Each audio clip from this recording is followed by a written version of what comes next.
Okay, I'm gonna focus my camera. Hey, there we go. Welcome to Wednesday Reflection with Andrew. How you doing, everybody? Make sure I'm sounding good. Oop. Levels are good. All right. So today, if you are looking at the stream, if you've seen the title card, you may have seen Apostolic Succession. Today I want to talk about the Apostolic Succession. And of course, as I immediately start streaming, I realize I forgot to refill my cup. That's okay. So a lot of times these reflections either speaking to something that is topical in the news or maybe something special for Brookhaven, the city of Brookhaven or Lincoln County. Maybe there's a headline in the news that's important or something like that, or some slice of life thing that I wouldn't normally fit into a Sunday sermon. Not that those aren't good and proper things to fit into a sermon, but sometimes, sometimes you want to just get more specific and address straight an issue. But other times I just want to offer reflections on things that may not be in any way tied to a given spiritual, the yawning at 10 o'clock always happens. Maybe there's just stuff I want to speak to as a person of faith, that doesn't have anything to do with a given scriptural reading that was maybe assigned for a Sunday morning, something like that. And that is one of these cases. So I love Reddit. I think it's great. If for those who don't know, Reddit, the self-called front page of the internet, basically is a website where people can form groups. People can form groups and post threads, questions, comments, pictures related to that group's statement. Whatever that group is formed for, whatever the rules for that group are. And so on the Episcopalian subreddit, someone posted 2 days ago a really interesting question about Lutheran Apostolic Succession. Basically the original poster, the OP says, "So I recently discovered that some Episcopal churches have joint parish." Okay, a little oddly worded. Okay. So I recently discovered that some Episcopal church have a joint parish with evangelical Lutherans, which is true. We are in full communion with the Lutheran, the ECLA, or the ECLA. I applaud a push toward Christian unity, but my question is, if a Lutheran, not ordained by an Episcopal bishop, celebrates the Eucharist, does anything happen? Granted, I'm coming from a Catholic perspective, with a priest with apostolic succession is needed for the Eucharist, and was under the impression that the Episcopal Church was too. Some clarification would be nice. Thank you for your time. This is an excellent question. This is one of those little tidbits that I learned about, especially in one of my seminary classes, that I love. I love the Eucharist. It's probably one of my favorite parts of the faith and practicing faith, but also the theology and the history and just the quirks behind it historically. So the OP, the original poster, is absolutely true. There is some weird nuances between the Episcopal Church and the Lutheran Church and their full communion together, and it has to do with apostolic succession. Well, first, let's answer the question: what is apostolic succession? Apostolic succession is the chain of, or it's a method of ministry that our church employs Man, I wish I had my water cup with me. I'm so tempted to pause the stream. Anyway, basically, it has to do with the unending chain of authority and ministry going all the way back to Jesus. There are different points in Scripture where Jesus talks about commissioning the apostles and the disciples to go out and perform Christ's work in the world, the continuing work of the church after Christ is gone. And so he lays hands on, blesses them, and gives them this authority. And it is those disciples that start churches in the name of Christ. And so if we look back to St. Peter, the first bishop of Rome, Peter laid hands upon created other bishops, and those bishops, ordained other ministers, including deacons, and then eventually presbyters or priests. But every bishop since then has had that transfer of authority through the laying on of hands, and even as the church has grown and divided itself, that lineage, that link can still be traced back. Now, in the Anglican Communion, in the Church of England and its global Anglican Communion, which we are a part of, we can trace our heritage back, essentially through the Catholic Church. The Lutheran Church didn't keep up the apostolic succession, even though Martin Luther was himself a Catholic Benedictine, I think. He was a monastic of some sort, I believe, and he was ordained in the Catholic Church, but of course then became the father of the Reformation. So the Reformation churches didn't maintain ordination of bishops, nor did they even have bishops. Church of England did, however, and also the Scandinavian Lutherans, the Old Catholics did.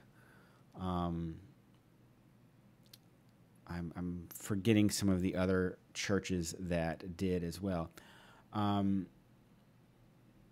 But so anyway, so yeah. So when we talk about apostolic succession, we're talking about those denominations of Christianity. Oh, and also the Eastern Church. Let's not forget the Orthodox churches as well.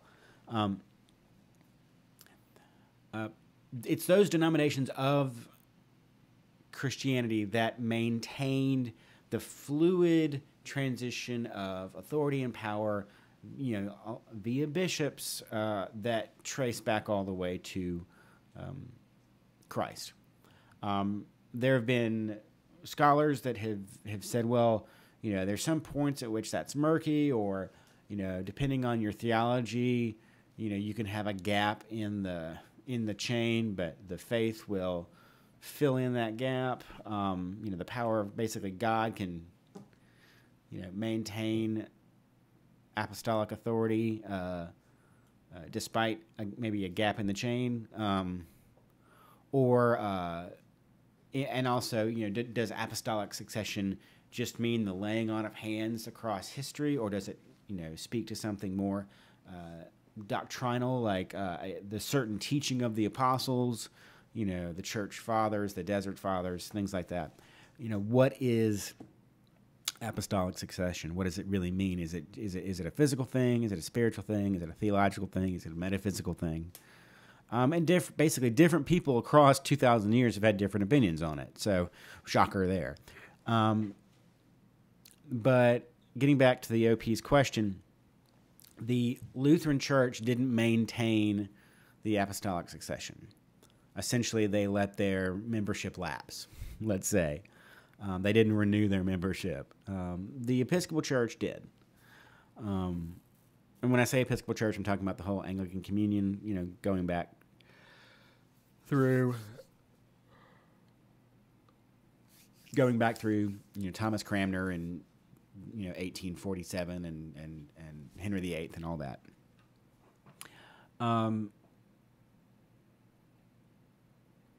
But yeah, so the question is, would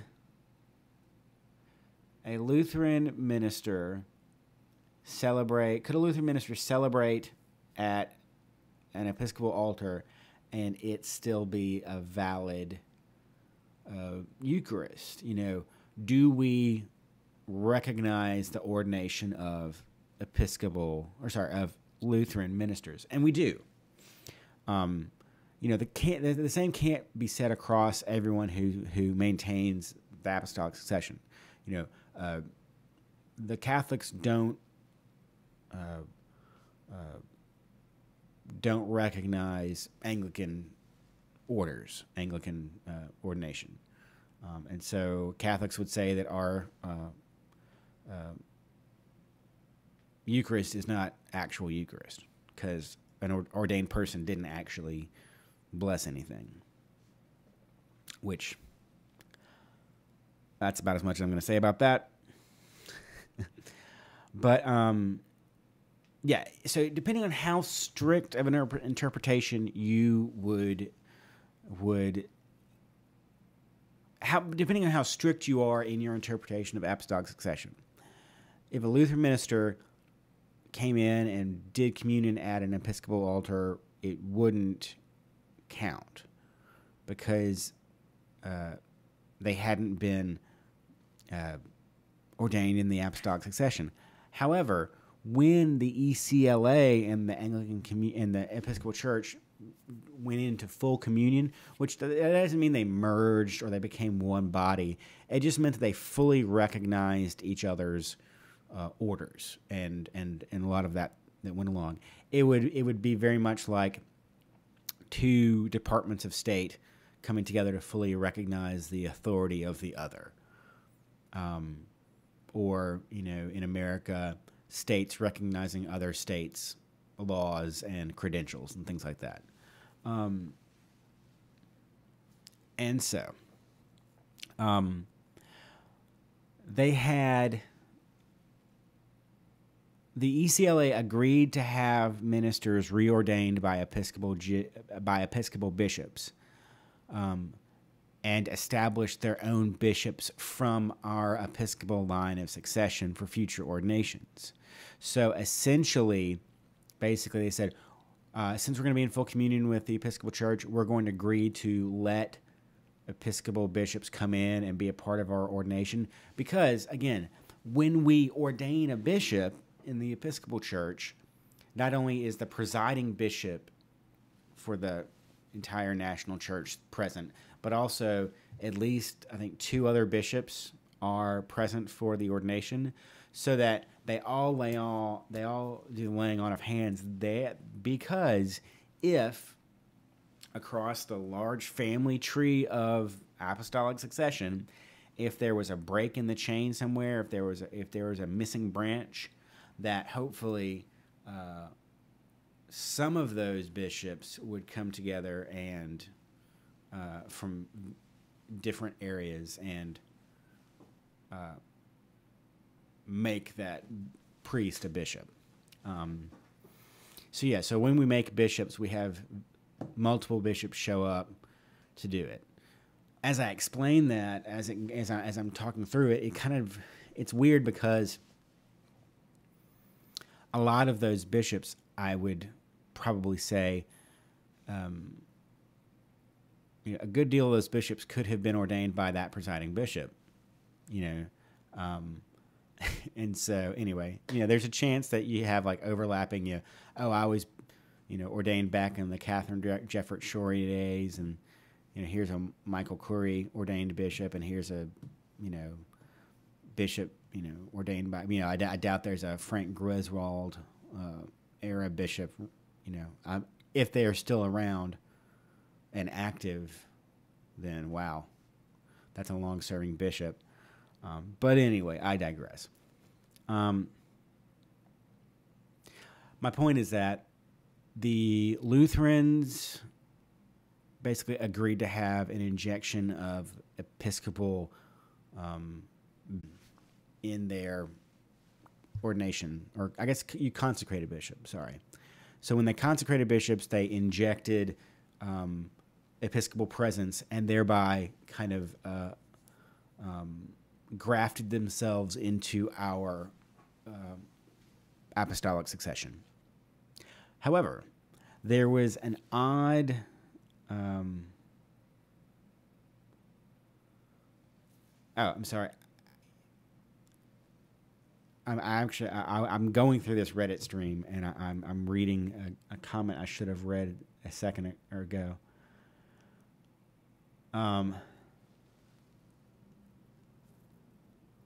It says it's not true that ECLA clergy were reordained. I didn't think that was true. It's that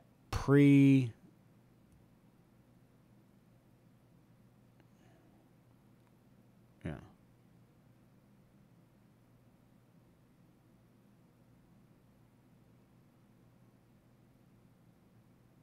Okay. So yeah, the other comment that I just read helps back up another thing I was about to say. So essentially, what happened was, future Lutheran bishops would be ordained with Episcopal bishops present to grow and graft onto our apostolic succession. However, at the time, there were still plenty of Lutheran clergy and bishops that were not ordained under apostolic succession. And essentially what we did was like, well, we're just going to like give y'all a pass. Essentially, they all got a hall pass. And it was it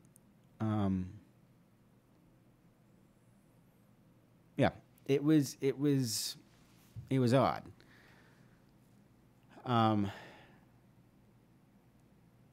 A user Knopwood says pastors certainly, but there are any pre-CCM bishops still serving. I could article time longest serving bishop. He was installed in just a few years before the full communion.